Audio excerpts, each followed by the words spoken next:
안녕하세요. 닥터시 이야기 닥터시입니다.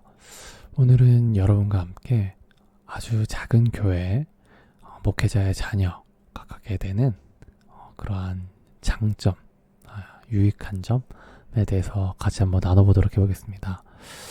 먼저 제 소개를 하자면 저는 크리스찬이고요. 아버지께서 목회자이시고 목사님이시고 현재는 장로교의 합동 측 교회를 다니고 있는 40대 그런 집사입니다. 직업은 의사이고요.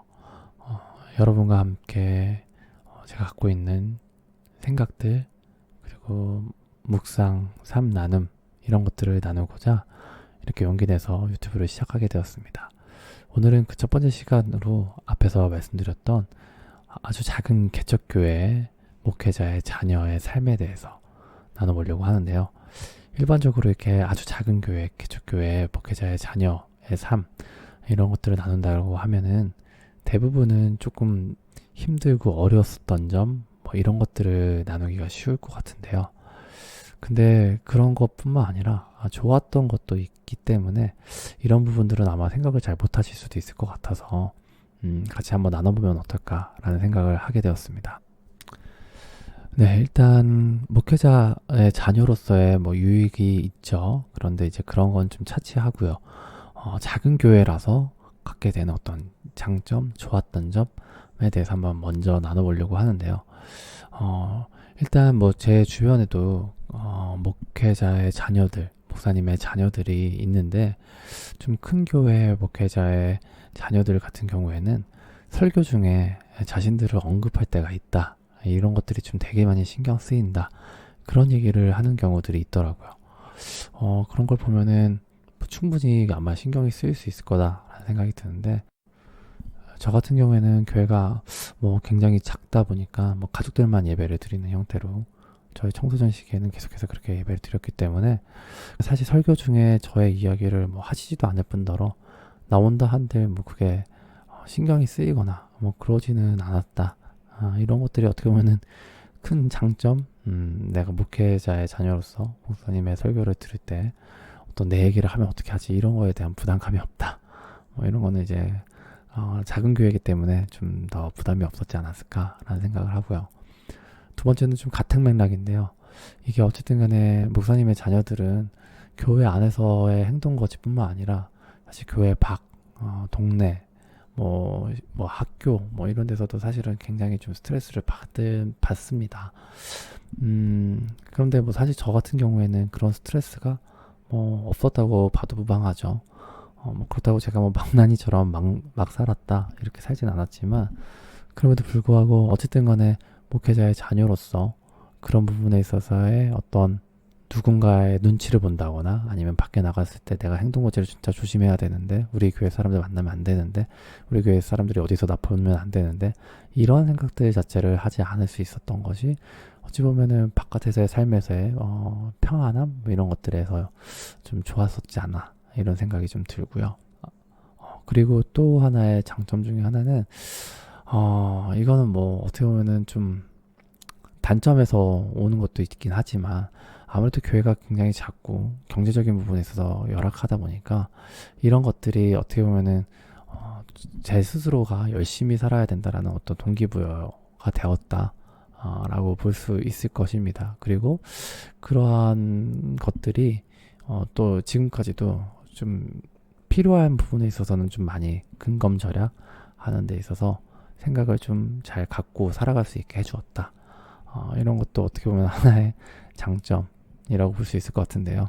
사실 살아갈 때에는 그렇게 생각 못했었던 것들도 많습니다. 뭐 아무래도 경제적으로 약한 부분들에 대한 것들에 대해서는 계속해서 좀 힘들다 이렇게 생각했을지도 모르겠지만 막상 이제 저도 이제 40이 넘고 살다 보니까 그런 부분에 있어서 좀 나한테 하나님께서 주신 어떻게 보면은 또 하나의 기본 베이스로 좋은 부분들이 었진 않았을까 그런 생각들을 하게 되고요.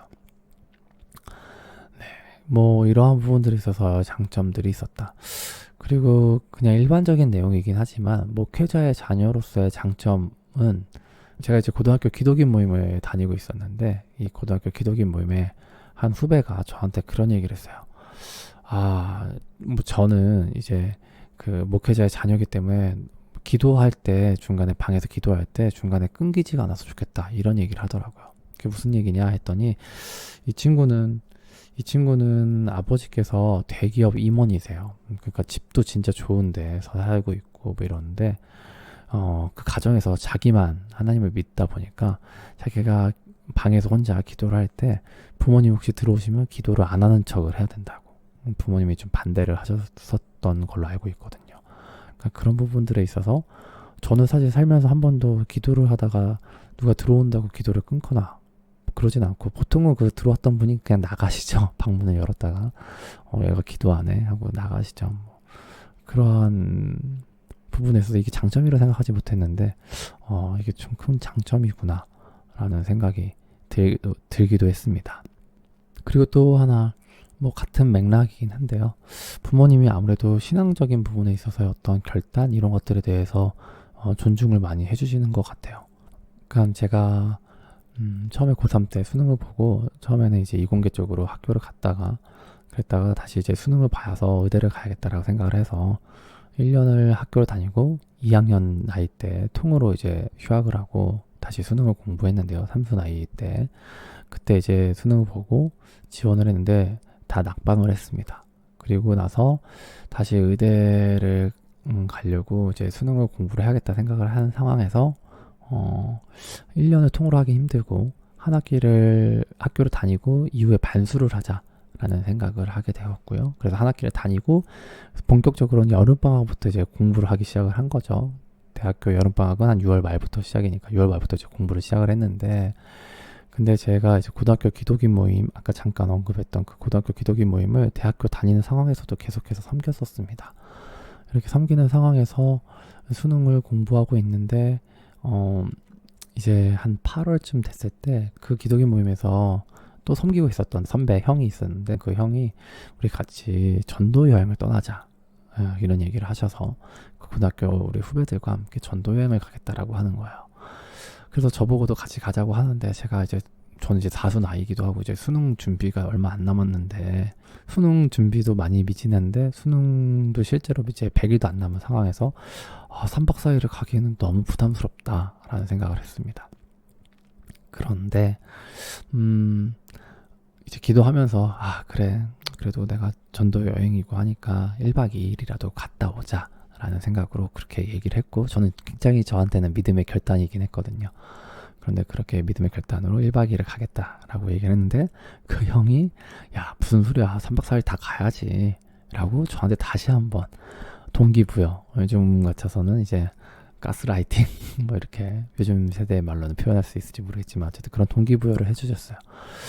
다시 기도를 하는데 그래 3박 4일 다 갔다 오자 라는 생각을 했고 그 당시에 이제 수원과 옥천이라는 충북 옥천이라는 지역으로 두 군데를 가는 형태로 이제 3박 4일 전도여행을 간다고 하는 거였는데 그래요. 일단은 이제 기도하면서 그래 내가 전도여행 갔다 와서 다시 또 열심히 공부하면 되지 이런 생각을 갖고 전도여행 가겠다라고 생각을 했지만 이게 저 혼자만의 결단으로 할 수 있는 건 아니잖아요. 부모님께 허락을 맡아야 되는데 제가 부모님께 말씀드리러 갈 때 부모님께서 아마 이렇게 대답하실 거라 생각했어요.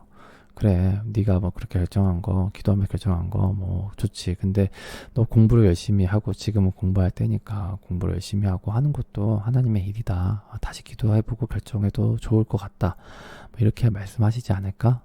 제가 부모라면 아마 그렇게 얘기했을 것 같긴 한데 근데 아버지 어머니께 말씀드렸더니 아버지 어머니가 그 자리에서 바로 그래 갔다 와라 이렇게 바로 말씀하시더라고요.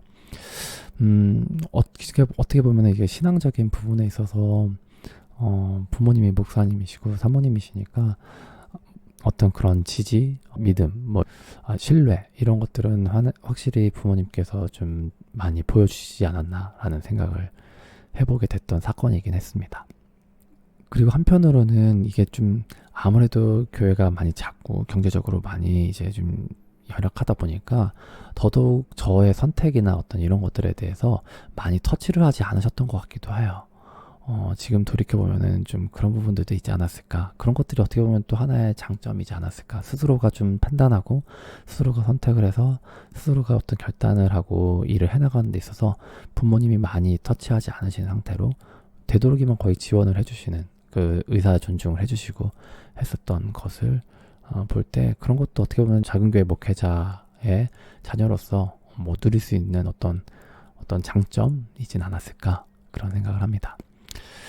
자, 사실 조금 좀 억지로 만들어버린 내용도 있는 것 같아 보이기도 하고요. 사실 그렇습니다. 작은 교회 목회자의 자녀, 개척교회 목회자의 자녀라고 하면 사람들의 시선이 일단 좀 따뜻한 그런 시선인데, 한편으로는 또 좀 약간 불쌍한, 불쌍히 여기는 그런 시선도 있긴 합니다. 근데 사실 하나님의 은혜는 그런 어려운 환경에 있는 그런 개척교회 목회자의 자녀들에게도 동일하게 하나님의 은혜는 펼쳐지는데, 그런 시선을 계속 받는 것 자체도 사실 어떻게 보면 조금 부담스럽기도 한 것 같기도 하고요. 그래서 오늘은 목회자 자녀가 아니신 분들께 너무 그런 식으로 안 보셔도 하나님의 은혜는 그쪽에서도 충분히 임하신다라는 것도 좀 나누기 위해 이렇게 방송을 나누고요. 하지만 뭐 방송이기 때문에, 유튜브이기 때문에 좋은 거를 좀 억지로 좀 말한 감도 없잖아 있고요. 또 저의 신앙이 사실 그렇게 좋은 건 아닌데 또 불구하고 은혜가 많은 풍성한 사람인 것처럼 보여질까봐 그런 것도 사실은 좀 염려가 되기도 합니다. 저도 그냥 일반적인 그런 그리스도인이에요. 하나님께서 잘 인도해 주시고, 또 내 삶이 평안하면 또 하나님 감사합니다 하지만, 또 너무 힘들면 또 하나님 너무 힘들어요, 왜 이럴까요, 이런 얘기도 하고, 또 너무 평온할 때는 또 하나님을 멀리 하다가 또 너무 힘들 때는 또 하나님께서 매달리고, 그런 그냥 아주 동네에서 볼 수 있는 그런 그리스도인인데요. 그럼에도 불구하고 이런 방송을 하게 된 건 사실 뭐 지금 제가 나누고 있는 거는 어떻게 보면 삶의 나눔이라고 생각이 듭니다. 생각의 나눔, 삶의 나눔인데, 나이를 먹으면 먹을수록 이런 나눔을 할 곳이 없기 때문에 어떤 신앙적인 나눔을 하고자 하는 개인적인 생각과 함께, 또 이제 어떤 TV나 아니면은 어떤 교회 단에 올라가서 나누는 그런 어떤 간증이라고 해야 될까요? 그런 것들은 사실 우리 같은 일반인들이 하기에는 되게 부담스럽고 사실 자리도 없고, 근데 하여튼 그런 부분들에 있어서 그냥 아주 우리네 그런 살아가는 내 옆에 있는 사람, 나 같은 사람들의 나눔 같은 것들이 그냥 편안하게 좀 이루어질 수 있는 것들이 꼭 간증이란 타이틀이 아니더라도 나눌 수 있다면 더 하나님 안에서 풍성해지지 않을까, 어떤 그런 교제의 풍성함이 있지 않을까라는 생각이 들어서 이렇게 겁없이 방송을 시작을 하게 되었고요. 제 방송은 사실 구독, 좋아요, 알림 설정 안 하셔도 상관없고요. 사실 이 방송이 뭐 그렇게 클 거라고 생각도 잘 들지는 않지만, 다만 답글은 좀 잘 남겨주시면 그런 답글을 통해서 또 소통하고 그런 것들로 나눔이 좀 더 풍성해질 수 있지 않을까라는 생각이 들긴 합니다. 답글을 해주시면 제가 시간이 되고 여건이 되는 한 최대한 다 답글을 달아드리도록 해보고요. 또 기도 제목 남겨주시면, 사실 제가 기도를 뭐 많이 하는 사람은 아니지만 최소한 한 번이라도, 두 번이라도 그분을 위해서 잠깐이라도 기도하는 시간 갖도록 해보겠습니다. 네, 다음 시간에 또 여러분과 한번 같이 나눠보도록 해보겠습니다. 감사합니다.